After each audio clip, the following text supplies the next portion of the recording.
put life in your sex life. Not many people preach this from the altar. But some of us, God has given us the assignment to demystify sex.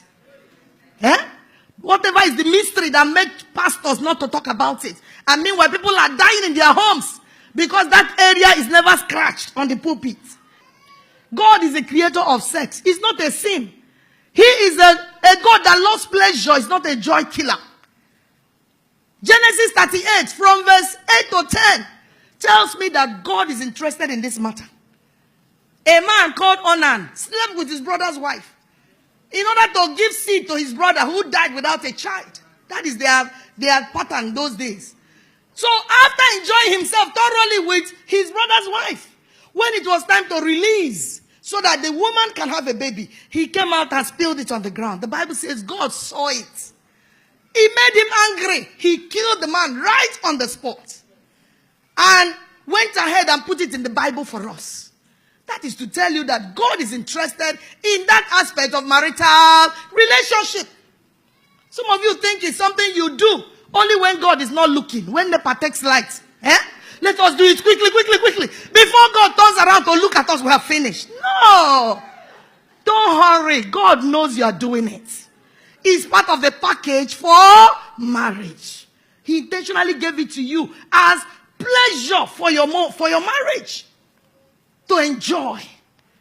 And some of you women here have never really enjoyed it. You have had 2, 3, 4 children, but you've never enjoyed it. Why? Because you have husbands who don't know how to do it and do it well. There are some Christian men that rape their wives. They are Christians, but they rape their wives. And that is not good. A woman is not like an electric lamp. You switch her on when you want and switch her off when you want. It doesn't work like that. Some of you men here, the only romantic word on your lip is Ogelaiwe. Ogelaiwe. Madam Ton. That is not romance. That is not romance. A very, very powerful holiness church in my town. Is in their mouth. I heard it first. They don't call it sex from the pulpit like this so that they don't sound carnal. They call it fellowship. When it is time for that fellowship, there should be time for opening prayer. All those toasting, I love you past my mother, the necking, the kissing, the caressing, everything that goes with it. That is the opening prayer.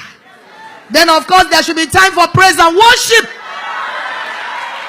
in the fellowship of the bedroom. It goes also with testimonies. Remember all the good things that your husband is doing for you. All the good things. Talk to each other. Talk.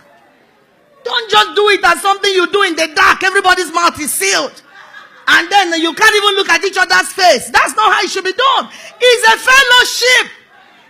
Let it come alive. Because if you do it the right way, you wouldn't have to apply for visa before your wife gives you entrance. Like some of the men, you will whine and whine her like a microphone because, already she's never romantic, You have to whine and whine and whine, beg her and promise her heaven and earth. Then she will now tell you, my head, my shoulder, my knee, my toe, everywhere is paining me. Just leave me alone. Because she knows you don't know how to do it well. But when you do it well, nobody will even be the one to initiate and then begin to make requests. It will just flow naturally. And then by the time you do all the preambles, that's what Oyibo calls foreplay. Play where they happen before the main thing. Then God allowed the woman's body in a way that by the time the proper thing is done, the body of the woman is ready to welcome the man of God to arrive to minister the word.